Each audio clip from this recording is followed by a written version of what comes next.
আজকে 19শে এপ্রিল 2025 আমাদের বাইকারদের জন্য অনেক খুশির একটি দিন, কারণ বাংলাদেশের বাজারে বেড়ে গেল জ্বালানি তেলের দাম।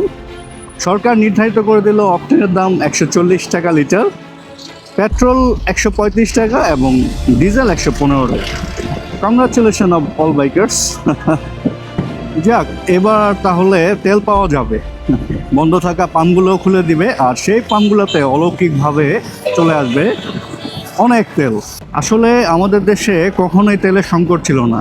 একটি সিন্ডিকেট তেলের দাম বাড়ানোর জন্য এই কৃত্রিম সংকটটা তৈরি করেছে।